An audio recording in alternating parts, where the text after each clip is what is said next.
গত বছরের মতো এবারও মালদায় আমের ফলন ভালো হওয়ায় চওড়া হাসি ফুটে উঠেছে মালদা আম চাষিদের মুখে। তবে এই হাসি কতদিন বজায় থাকবে তা নিয়েই অনিশ্চয়তায় রয়েছেন জেলার আম চাষিরা। এর কারণ হিসাবে আম চাষিরা জানালেন, গত বছরও মালদায় আমের ফলন ভালো হয়েছিল, কিন্তু ফলন ভালো হলেও বাজারে সেভাবে আমের দাম ছিল না।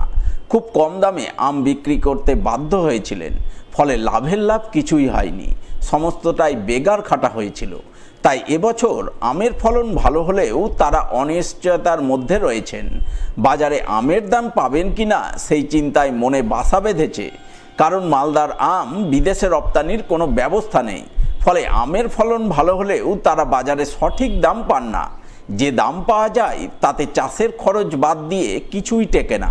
তাই এবছর রাজ্য এবং কেন্দ্র দুই সরকারের কাছেই তাদের আবেদন, যেন মালদার আম বিদেশে রপ্তানির ব্যাপারে সরকার কোনো উদ্যোগ গ্রহণ করে। মোটামুটি ভালো লাগছে আগে থেকে তুলনায়, কিন্তু যে হারে মুকুল হয়েছিল সেই হারে তো আম আসেনি। কিছু কিছু বাগানে মধু লেগে খুব প্রচণ্ড হারে ক্ষতিগ্রস্ত হয়েছে।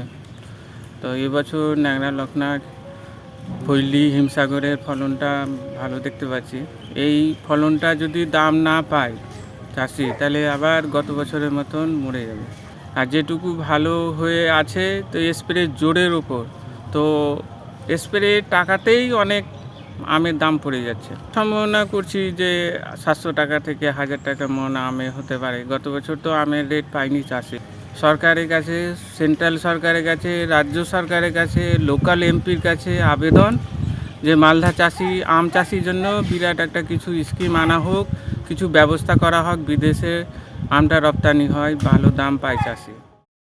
এদিকে মালদা জেলা উদ্যান পালন সূত্রে জানা গেছে, এবছর মালদায় আমের ফলন ভালো হয়েছে, তবে ল্যাংড়া আমের ফলন কিছুটা হলেও মার খেয়েছে ফল ঝরে যাওয়ার সমস্যার কারণে। মালদাতে এবছর আমের প্রোডাকশন মোটামুটি ভালোই হবে, এবং আমাদের অলমোস্ট 15টা ব্লকের মধ্যে দেখা যাচ্ছে যে প্রায় 13টা ব্লকে আম বিভিন্ন এলাকা জুড়ে হয়। এবং সবচেয়ে যেগুলো কমার্শিয়াল ভ্যারাইটি, যেমন ল্যাংড়া, হিমসাগর, এখানকার গোপালভোগ, ফজলি, তারপরে আম্রপালিও বেশ কিছুটা হয়, এই আশিনা, বৃন্দাবনী আশিনা, এইগুলোর মোটামুটি বেশ ভালো ফলন হবে। কিন্তু দেখা যাচ্ছে যে এই ভ্যারাইটিগুলোর মধ্যে ল্যাংড়া যে প্রজাতিটা, যেটা অত্যন্ত সুন্দর, খেতেও সুন্দর এবং ফ্লেভারও রয়েছে, সেইটার কিছু ক্ষেত্রে কিছু কিছু এলাকাতে ফ্রুট ড্রপ, মানে ফল ঝরে পড়া, সেইটা সাময়িক কিছু কিছু ঘটেছে। বৃষ্টিটা আমাদের মানে টাইম টু টাইম যদি হয়, বা গাছের গোড়ায় আমরা যদি অল্প অল্প করে জল দিতে পারি, তাহলে ফলটা কিন্তু সাইজে কিন্তু অনেকটা বড় হয়। এবং সেক্ষেত্রে আমাদের অতিরিক্ত বৃষ্টি যেহেতু হয়নি, সেক্ষেত্রে আমাদের ফলনের ক্ষেত্রে ভালোই হবে। এদিকে মালদায় আমের ফলন ভালো হলেও লিচুর ফলনে জোর ধাক্কা লেগেছে। এর কারণ হিসাবে জেলা উদ্যান পালন দপ্তরের আধিকারিক সামন্ত লায়েক জানিয়েছেন, গত অক্টোবর-নভেম্বর মাসে মালদায় যে বৃষ্টি হয়েছিল, সেই বৃষ্টিতে মালদার লিচু চাষের ব্যাপক ক্ষতি হয়েছে। 50%-এরও বেশি ফলন কম হয়েছে। ফলে এবছর মালদায় লিচুর দাম অনেকটাই চড়া হবে। এই বছর আমাদের লিচুর এলাকা ঠিকই আছে, গাছের হেলথও ভালো ছিল, কিন্তু বিগত অক্টোবর-নভেম্বরের দিকে যে বৃষ্টিটা হয়েছিল, সেই বৃষ্টির জন্য লিচু গাছের যে রিপ্রোডাক্টিভ গ্রোথ, অর্থাৎ মুকুল, সেই মুকুলের পরিবর্তে অনেক গাছেই দেখা যাচ্ছে পাতা গজিয়ে গেছে, অর্থাৎ শাখা গজিয়ে গেছে। তার ফলস্বরূপ এবছর আমাদের লিচুর প্রোডাকশনটা অনেকটাই কম হবে। ঠিকই বলেছেন, যেহেতু আমাদের প্রোডাকশন কমে যাচ্ছে, প্রোডাকশন কমে গেলে যে পরিমাণ আমার ডিমান্ড থাকে, স্বাভাবিকভাবে লিচুর দামটা অনেক বেশি হবে বাজারে। এই বছর কিন্তু তাই ঘটনা ঘটবে। প্রায় আমাদের এস্টিমেটেড অ্যামাউন্ট আনুমানিক 50%-এর উপরেও ফলন কম হবে এবছর আমাদের মালদা জেলার। দীর্ঘ বছরের ধর্ম ঐতিহ্য পরম্পরা মেনে এবারও বৈশাখী চড়ক পুজোয় মাতলেন পুরাতন মালদা পৌরসভার লোলাবাগবাসী। চিরাচরিত প্রথা মেনে এবারও লোলাবাগ শ্মশান চড়ক পুজো কমিটির পক্ষ থেকে সোমবার 13ই বৈশাখ চড়ক পুজো ও মেলার আয়োজন করা হয়। পুজোর প্রাক্কালে সোমবার সকালে চড়ক পুজো কমিটির গাজন শিল্পীরা নৃত্য পরিবেশন করতে করতে পুরাতন মালদার বিভিন্ন এলাকায় শোভাযাত্রা করেন। শোভাযাত্রায় অংশগ্রহণকারী গাজন শিল্পীরা সং সেজে ছদ্মবেশ ধারণ করে হাতে শস্ত্র নিয়ে নৃত্য পরিবেশন করেন, যা দেখতে রাস্তার দুধারে বহু মানুষ ভিড় জমান।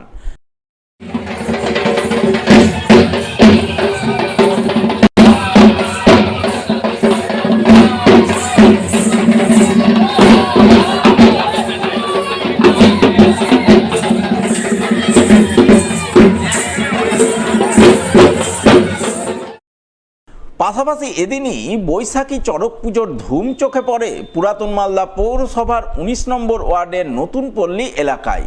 এই উপলক্ষে নতুন পল্লী চড়ক পুজো কমিটির পক্ষ থেকে সোমবার সাত সকালে পুরাতন মালদার রাজপথে এক সুসজ্জিত শোভাযাত্রা আয়োজন করা হয়। শোভাযাত্রায় সামিল গাজন শিল্পীরা সং সেজে হাতে শস্ত্র নিয়ে পথ পরিক্রমা করেন, যা দেখতে রাস্তার দুধারে বহু মানুষের ভিড় চোখে পড়ে।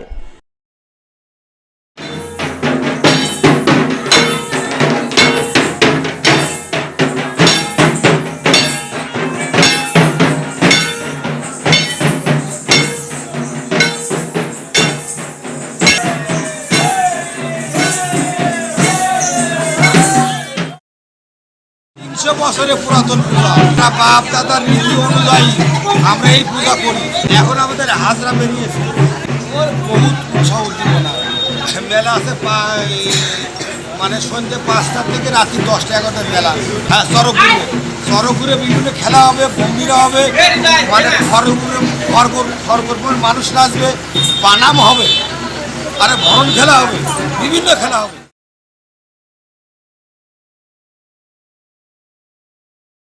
গত ২৫ বছরের ধর্মীয় ঐতিহ্য পরম্পরা মেনে এবারও শ্রী শ্রী লোকনাথ বাবার বাৎসরিক পুজোপাঠ হয়ে গেল পুরাতন মালদা পৌরসভার কাটরাবাজার এলাকায়। এই পুজো উপলক্ষে সোমবার কাটরাবাজার শ্রী শ্রী লোকনাথ কল্পতরু মন্দির কমিটির পক্ষ থেকে এক শোভাযাত্রা আয়োজন করা হয়। লোকনাথ বাবার মূর্তি সহ এই শোভাযাত্রা পুরাতন মালদা পৌরসভার সর্বরী সুরিপাড়া থানা রোড ঘুরে কাটরাবাজার মন্দির প্রাঙ্গণে গিয়ে শেষ হয়। সেখানে দিনভর পুজোপাঠ, ভজন সঙ্গীত, নরনারায়ণ সেবার মাধ্যমে লোকনাথ বাবার বাৎসরিক অনুষ্ঠান সুসম্পন্ন হয় বলে জানা গেছে।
শিব কল্পতরু লোকনাথ পরম ব্রহ্মণে স্বাহা।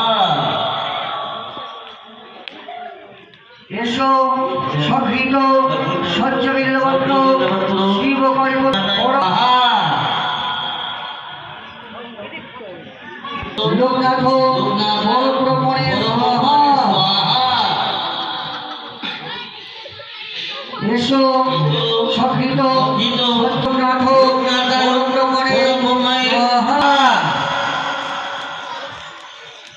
এসো সঘৃত সত্যবিল্লবত্র এসো সঘৃত সত্যবিল্লবত্র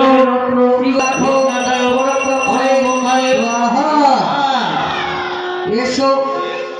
আমাদের ধর্ম বর্ণ সর্বনির্বিশেষে আমাদের শোভাযাত্রা হয়। শোভাযাত্রার মাধ্যমে বাবার পাদুকা অভিষেক, তারপরে গীতা পাঠ, তারপরে বাবার পূজা, তারপরে বস্ত্রদান, তারপরে আমাদের নরনারায়ণ সেবা। আমাদের তার সঙ্গে মানে শোভাযাত্রার মধ্যে রথ থাকে, প্রচুর লোকের সমাগম হয় এবং এখানে আমরা সবাই সব বর্ণ মিলে আমরা মিলেমিশে কিন্তু আমরা এই অনুষ্ঠানকে পালন করি।